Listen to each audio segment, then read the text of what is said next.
रुपये अपने all time लो पर पहुंच गया है। यूएस डॉलर के अगेंस्ट में लगभग 88 रुपए के आसपास ट्रेड कर रहा है। अब इसका आपके खर्चे, आपके बिजनेस और आपके इन्वेस्टमेंट्स पे क्या असर पड़ेगा और कैसे आप अपने वेल्थ को प्रोटेक्ट कर सकते हैं, आइए समझते हैं इस वीडियो में सिंपल एग्जांपल्स के साथ।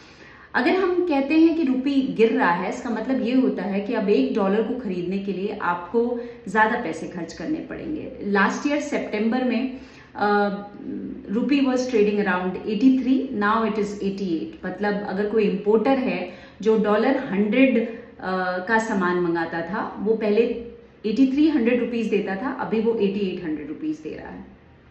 इंपोर्ट्स महंगे होंगे और अगर इंपोर्ट्स महंगे हुए तो पेट्रोल और डीजल के प्राइसेस बढ़ेंगे, ट्रांसपोर्ट कॉस्ट बढ़ेगी और इसकी वजह से आपके घर में आने वाला हर सामान महंगा हो जाएगा। वो चाहे वेजिटेबल्स हों, फ्रूट्स हों, कपड़े हों, ग्रॉसरीज हों, इलेक्ट्रॉनिक गुड्स हों। अगर आप फॉरेन ट्रिप प्लान कर रहे हैं या फॉरेन एजुकेशन प्लान कर रहे हैं, उस केस में भी जो डॉलर्स आपको खर्च करने थे उसको कवर करने के लिए अब आपको ज़्यादा रुपए खर्च करने पड़ेंगे और ये आपका बजट को टाइट कर देगा।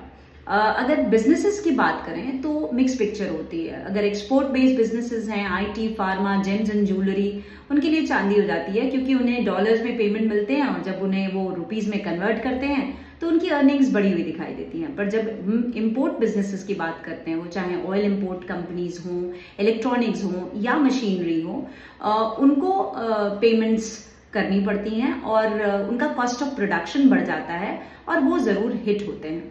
इन्वेस्टमेंट्स की बात करें तो लोग रुपी बेस्ड एसेट से पैसे निकाल करके, फॉरेन इन्वेस्टर्स जनरली, और वो यूएस बेस्ड इक्विटीज़ में पैसे लगाते हैं।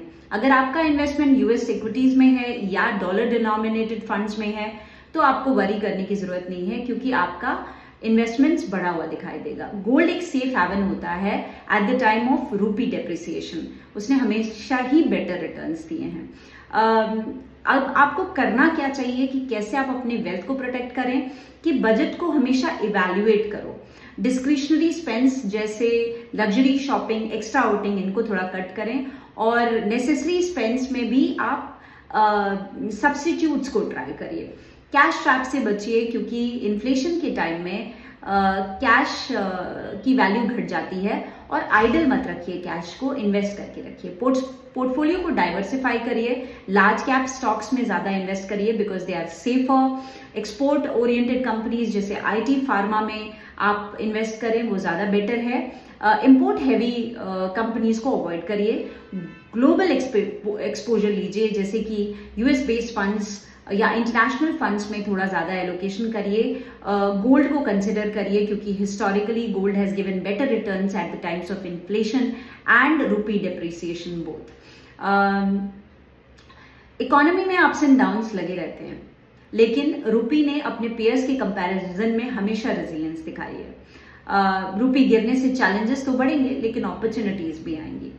आप हमें कमेंट करके ज़रूर बताइए कि रुपी डेप्रिसिएशन के टाइम में आपने इन्वेस्टमेंट्स या आप अपने घर के खर्चों में आपने क्या बदलाव किए हैं।